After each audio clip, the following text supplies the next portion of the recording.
Oi, turma, tudo bom com vocês? Vamos continuar a correção dos nossos exercícios da semana passada, né? Atividades daqueles dois textinhos. O primeiro, que recebe o título de As Possibilidades e os Limites do Corpo, e o segundo, que tem como título Beleza a Qualquer Preço. Então, vamos lá, exercício 4. Em textos didáticos, é comum a presença de perguntas retóricas. Releia estas frases. Então, primeira coisa, gente, o que são perguntas retóricas?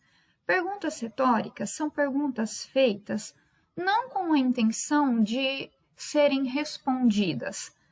São perguntas que dentro de um texto, quando elas aparecem dentro de um texto, o que o autor quer é estabelecer um contato com o leitor. Ele quer estabelecer um diálogo com o leitor, um diálogo hipotético.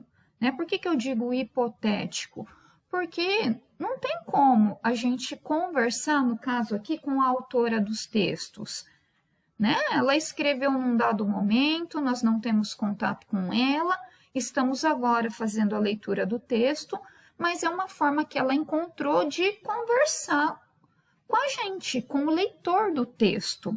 Entenderam? Ela não quer que a gente responda essa pergunta para ela.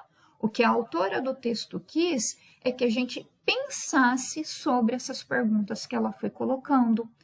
Então, isso são perguntas retóricas. Aqui embaixo, olha, veio uma explicação, né? A pergunta retórica é aquela, né? Olha só, que inserida em um texto oral ou escrito, constitui um recurso linguístico discursivo sem que haja intenção do autor em vê-la respondida. Ele não está preocupado se nós vamos responder essas perguntas para ele ou não.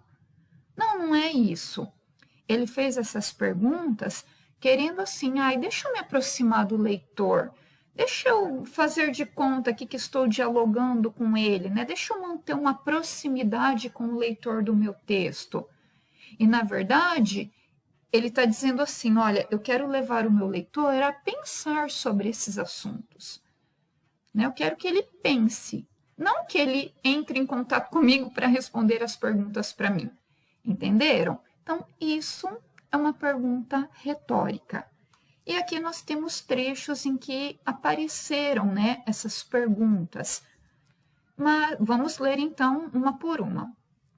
Mas o que são formas perfeitas e proporções harmoniosas? E os sentidos de quem essas formas devem agradar? Tá vendo? Ó? Isso aqui são duas perguntinhas retóricas que apareceram no texto. E a autora, quando a gente lê, a gente tem a impressão de que ela está falando com a gente, né? Falando com os leitores do texto. Continuando, tem mais exemplos. Dificilmente uma mulher de qualquer idade e tipo físico não encontraria num museu alguma imagem de beleza em que se visse refletida. Então, com que padrão de beleza homens e mulheres de hoje estão se comparando? E ainda que fosse possível, à custa de esforço, atingir este ideal inventado pela propaganda, será mesmo que as pessoas seriam mais felizes? Então, olha aqui, nós temos vários exemplos de perguntinhas que foram feitas pela autora, e agora, olha, com a explicação do que é uma pergunta retórica, eu já dei para vocês a resposta da letra A, que a pergunta é, com que intenção são feitas essas perguntas nos trechos? Com que intenção a autora fez essas perguntas? Então, a intenção dela foi a de estabelecer um diálogo com o leitor, né? Aqui está até dito, olha, um diálogo hipotético, porque ela não está aqui na nossa frente falando com a gente, né? Então, é uma hipótese, um diálogo hipotético, introduzindo o assunto, né? E, além de introduzir o assunto, também ela busca levar o leitor a pensar sobre essas questões, tá bom? Então, a intenção, com que intenção essas perguntas são feitas? Com a intenção de estabelecer um diálogo com o leitor e levá-lo a pensar sobre o assunto. tá bom? B. Qual é a função dessas indagações? Indagar é perguntar, então indagações são perguntas. Qual é a função dessas perguntas? Ah lá, de novo, levar o leitor a refletir, levar o leitor a pensar sobre esse assunto, tá bom? Levar o leitor a se questionar sobre essas questões, sobre esses assuntos, certo? 5 agora. A autora apresenta várias afirmações. Releia estas frases. Não parece provável que a conquista da felicidade passe pelo tipo de cabelo e pela medida da cintura. Alguns homens participam dessa obsessão de uma outra forma, talvez porque o poder masculino sempre esteve mais ligado à força do que à beleza. Aí vem, que palavra ou expressão indica a avaliação que a autora faz a respeito do que ela mesma diz? Né? A avaliação, quer dizer, o que ela pensa. Que palavra ou expressão está servindo para indicar o modo de ver da autora, tá bom? Então, olha só, foi quando ela disse assim, não parece provável. Isso aqui é um ponto de vista dela.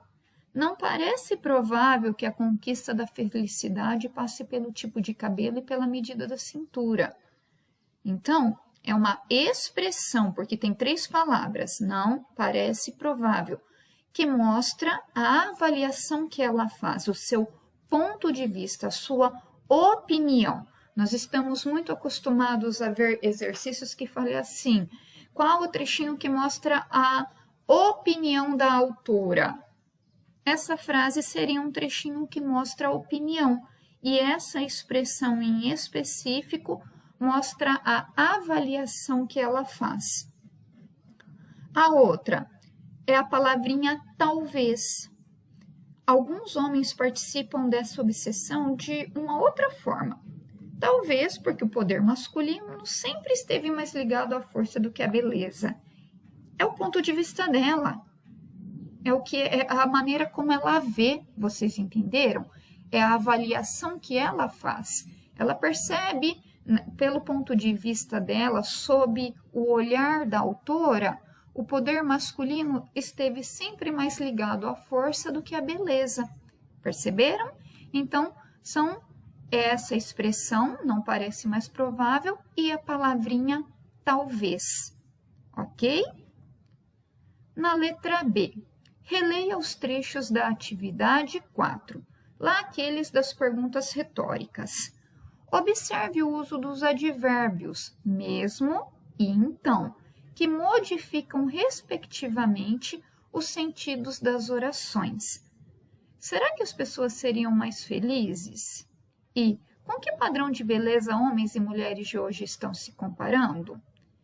E aí vem, que significado tem o uso desses advérbios nos trechos e que efeito cria? Gente, olha que pergunta difícil, tá bom? Eu espero sinceramente que vocês estejam assistindo esse vídeo, porque isso aqui não estava fácil, tá joia? Então, vamos lá. Olha, ele pediu para a gente observar o uso dos advérbios mesmo e do então, tá bom? Vamos voltar lá? Vamos pegar o então aqui, olha. Então, com que padrão de beleza homens e mulheres de hoje estão se comparando? E ainda que fosse possível, a custa de esforço, atingir este ideal inventado pela propaganda, será mesmo que as pessoas seriam mais felizes? Vocês conseguem perceber que o então e o mesmo, pessoal, eles estão ali trazendo um significado assim, será que realmente é isso? Será que de fato é isso que está acontecendo? Então, olha só, que significado tem o uso desses advérbios?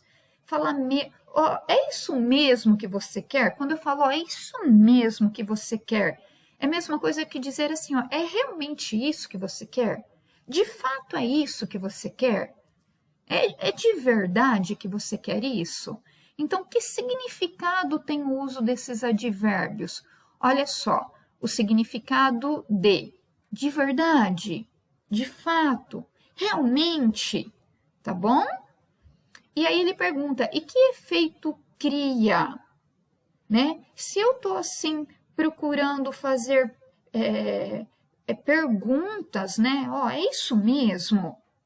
Quando eu falo para vocês, né? Vocês me respondem algo. Lembra na classe? Alguém me responde algo, eu falava assim: é isso mesmo? Vocês concordam? Aí tinha gente que tinha super certeza. A hora que eu falava assim: é isso mesmo? Alguns falavam assim, aí ficava com medo, né, de estar respondendo coisa errada. Então, ao usar essas expressões, né, qual é o efeito que se cria? Vai fazer com que, olha só, faz com que o leitor duvide do que se diz, ou do que se acredita ser verdade, o que o leva a adotar um olhar crítico. Então, quando a gente fala, então, é isso mesmo? Olha só, a gente está fazendo perguntas que vão levar o leitor a pensar bastante, a talvez até duvidar daquilo. É para levar ele a pensar, ó, analisa bem, vê se realmente é isso. Então ele vai levar o leitor a duvidar do que se diz, tá bom? Então tá aqui a resposta.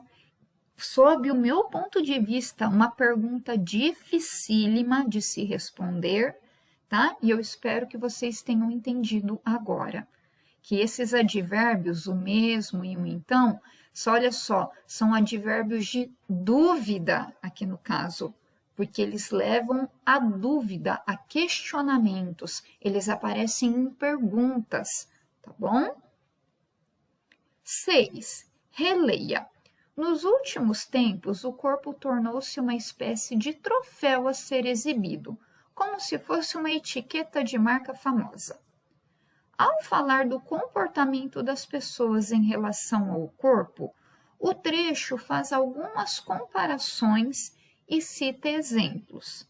Identifique outra comparação no primeiro parágrafo. Né? Então, nos últimos tempos, o corpo tornou-se uma espécie de troféu, como se fosse uma etiqueta. Então, está comparando o corpo a uma etiqueta de marca famosa. Voltando lá no primeiro trecho, então, do texto, nós vamos encontrar, olha, essa comparação aqui, como se fossem passaportes para a felicidade. Esse trechinho estava se referindo à beleza e à juventude, como se a beleza e a juventude fossem passaportes para a felicidade. Ou seja, nós estamos comparando beleza com passaporte para a felicidade.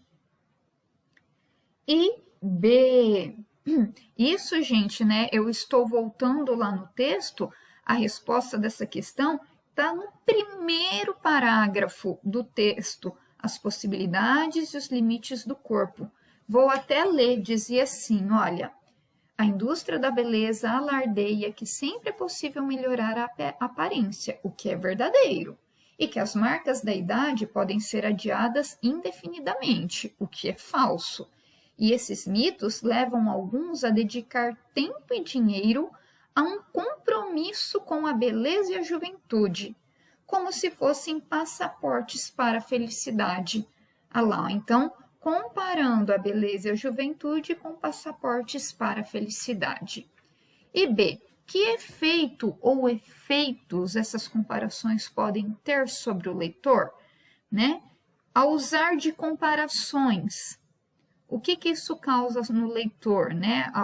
Ao fazer uso das comparações, a autora buscou algo. Né? Então, vamos lá.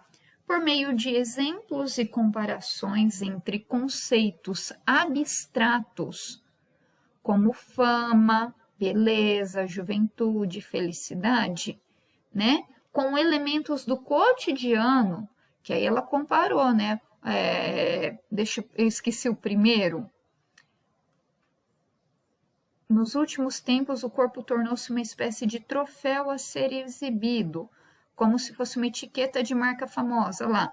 Uma etiqueta, marca famosa, são coisas do nosso cotidiano, tá bom?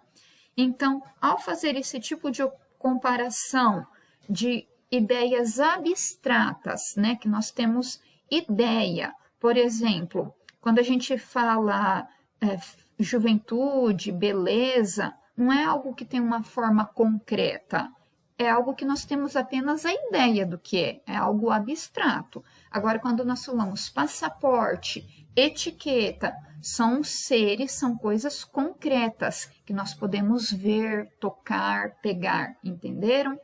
Então, quando se compara, faz esse tipo de comparação, olha o que a autora procurou fazer. A autora aproxima o assunto do leitor, tornando-o mais acessível e procurando garantir a compreensão do que é dito. É para a gente ter uma ideia. Pega ideias abstratas, compara com coisas concretas, para que o leitor possa, sim, compreender o que ela está querendo dizer, para que fique mais claro. Entenderam? Questão difícil essa também, hein? Bastante difícil. Já a 7 é bem tranquilinha.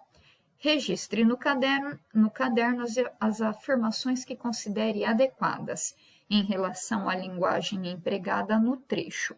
Podemos afirmar que apresenta, então... Perdão, gente, eu estou tão cansada que eu estou lendo tudo errado. Desculpe a professora, deixa eu ir do início. Registre no caderno as afirmações que considere adequadas. Aí vem. Em relação à linguagem empregada no trecho, podemos afirmar que apresenta. Qual é a linguagem que aparece nesses trechos? É uma linguagem figurada com predomínio da conotação?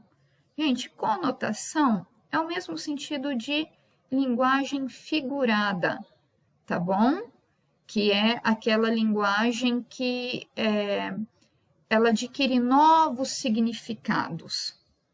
E não é isso. O que a gente tem? Uma linguagem objetiva e conceitual, com predomínio da denotação. É uma linguagem mais clara, mais objetiva, tá bom? Não fica usando muito de palavras com novos... usando palavras com significados diferentes do comum, diferentes do que elas significam no dia a dia. Não, no texto, quando se falava em beleza, é o conceito de beleza mesmo, não é dar um novo significado para a palavra beleza, por exemplo, tá bom? Então, denotação é a linguagem literal, a literal. Então, é um tipo de texto. Olha, para ficar mais claro para vocês, os poemas usam muito da linguagem figurada, porque o poema, né, ele está escrito uma coisa e, na verdade, ele quer dizer outra. Muitas vezes é assim que acontece dentro de um poema. Por exemplo, a palavra doce, seus lábios são doces. Não é que tem sabor doce, mas é que tudo que sai da sua boca é agradável, né? Ou então no sentido de quando se dá um beijo, beijar você é algo que me deixa feliz. Então, isso é linguagem figurada. Eu estou dando um exemplo, né, na questão de poemas. No texto poético aparece muito a linguagem figurada, mas nós estamos estudando texto didático. A função do texto didático é ser claro, é ser objetivo, tá bom? É trazer com facilidade informações para o leitor. Então, é essa língua aqui, ó, a B é ok. E a letra C também, termos precisos. Como eu já disse, não é com a intenção de fazer o leitor ficar avaliando muito. Ai, o que ele quis dizer com essa palavra? Ai, meu Deus, deixa eu me empenhar aqui na minha interpretação porque ele está querendo dizer outra coisa. Não é isso. Ele usa palavras precisas. para falar sobre o real significado delas, certo? E olha a letra D. Termos do jargão da área de conhecimento em que se insere. Não, nossa, professora, o que é isso aqui? Por exemplo, na área da medicina, os médicos têm palavras que são muito específicas da área deles, que às vezes a gente escutando dois médicos conversarem, a gente vai ficar assim, ai, mas o que eles estão falando? O que será que significa isso? Será que isso aí que eles estão falando é nome de remédio? É nome de doença? É nome de algum procedimento cirúrgico? Então, a gente fala que é o jargão da área da medicina. Mesma coisa ao ver dois advogados conversando.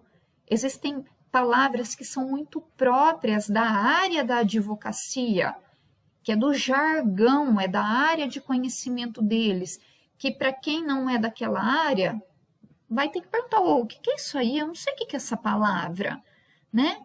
Então, é isso que quer dizer a letra D.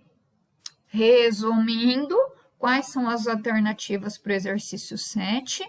Letra B e letra C.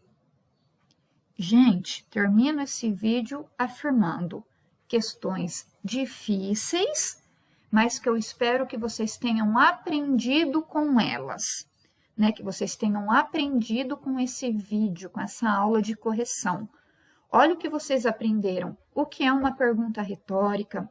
Vocês acabaram de aprender, né, o que é essa conotação, que é a mesma coisa que linguagem figurada.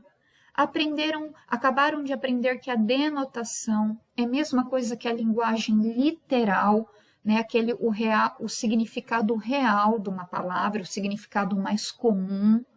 Acabaram de aprender o que é jargão, né, termos do jargão, quer dizer, termos próprios de uma determinada área ou de um determinado grupo social. E eu dou mais uma dica, é interessante anotar todas essas informações, ok?